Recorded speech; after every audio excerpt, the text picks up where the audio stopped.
নমস্কার বন্ধুরা, একটি ফার্মে সবাইকে স্বাগতম। দেশ বা দেশের বাইরে যেখান থেকে আমার এই ভিডিওটি দেখছেন সবাইকে অন্তর থেকে অনেক অনেক ধন্যবাদ।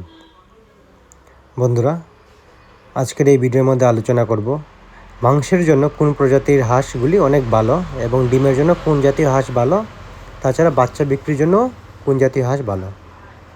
বন্ধুরা, আমি অনেক দিন যাবৎ এই চীনা হাঁস পালন করছি। আমি শুধুমাত্র মাংসের জন্যই পালন করি। চীনা হাঁস এমন একটি প্রজাতির হাঁস যেটা 8 থেকে 9 মাসের মধ্যেই সেটা 3 থেকে 5 কেজির মধ্যে হয়ে যায় এবং সেই চীনা হাঁসের ডিমান্ডও অনেক বেশি ভালো থাকে শীতের দিনে। এই যে দেখতে পাচ্ছ, এই যে কালো হাঁসটা আছে, সেটা থেকে আমার এই হাঁস খামারটা শুরু হয়েছিল, তাই এটা বিক্রি করিনি। বর্তমানে শুধুমাত্র 2টা মাত্রা হাঁস এবং 7টা মাতৃ হাঁস আমি রেখেছি, বাকি সবগুলি বিক্রি করে দিয়েছি। আপনারাও এরকম চৈত্র মাস বা বৈশাখ মাস নাগাদ বাচ্চা তুলতে পারেন। সেটা দেখবেন শীতের সময় সবগুলো বড় হয়ে যাবে এবং বিক্রি করে দেবেন। সেক্ষেত্রে আপনাদের খাবার খরচাটা অনেক বেঁচে যাবে, তাছাড়া আপনারা অনেক লাভবানও হবেন।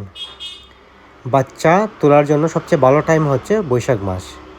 বৈশাখ মাসে যদি আপনারা বাচ্চা তোলেন তাহলে আপনারা অনেক লাভবান হবেন।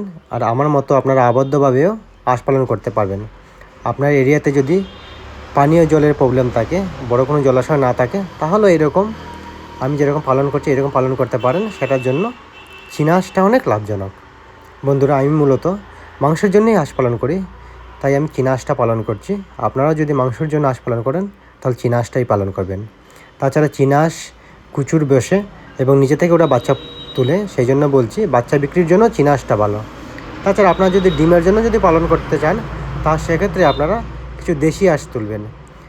যেমন আপনাদের এখানে কাকি ক্যাম্বল আছে, সেগুলো অনেক ডিম দেয়। সেগুলো 3 থেকে 4 মাসের মধ্যেই ডিমে চলে আসে। আমি মূলত মাংসের জন্যই পালন করি এবং আমি কী হাঁসকে খাবার দিই সেটা দেখাচ্ছি এখন বর্তমানে। এই যে দেখতে পাচ্ছ, আমার এখানে কিছু ছালের গুঁড়ো আছে এবং আমি কিছু দানের গুঁড়ো রেখেছি। এগুলি আমি মিক্স করে রান্না করে দিয়ে দিই। বাস এগুলি খেয়ে ওরা খুব ভালো আছে বর্তমানে। এবং যখনই বৃষ্টি চলে আসবে তখন আমি প্রচুর পরিমাণে আমাদের এরিয়াতে কচু পাওয়া যায়, সেই কচুগুলি কুচি কুচি করে কেটে আমি হাঁসকে দিই। সেক্ষেত্রে হাঁসে ভিটামিন আয়রনেরও কোনো অভাব হয় না। আমার হাঁসের ঘরটা খুব ছোটো, আমি 2টা রুম রেখেছি। একটার মধ্যে বাচ্চা এবং অন্য একটার মধ্যে আমি যে হাঁসগুলি ঘুমে বসে সেগুলিকে রেখে দিই। এই যে দেখতে পাচ্ছ, এখানে কালকে রাত্রে আমার এখানে আরও 10টা ডিম ফুটে গেছে। প্রায় 60টার মতো বাচ্চা ফুটেছে এবং 3টা নষ্ট হয়ে গেছে। এই যে দেখতে পাচ্ছ হাঁসের বাচ্চাগুলো, অনেক কিউট কিউট বাচ্চা।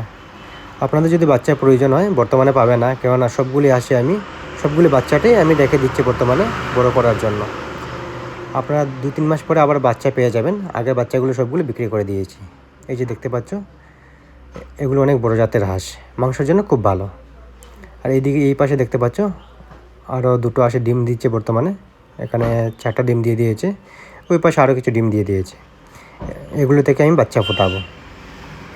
বন্ধুরা, আপনাদেরকে একটা কথাই বলবো, যদি আপনারা মাংসের জন্য যদি পালন করতে চান, সেক্ষেত্রে চীনা হাঁসটা অনেক লাভজনক একটা ব্যবসা।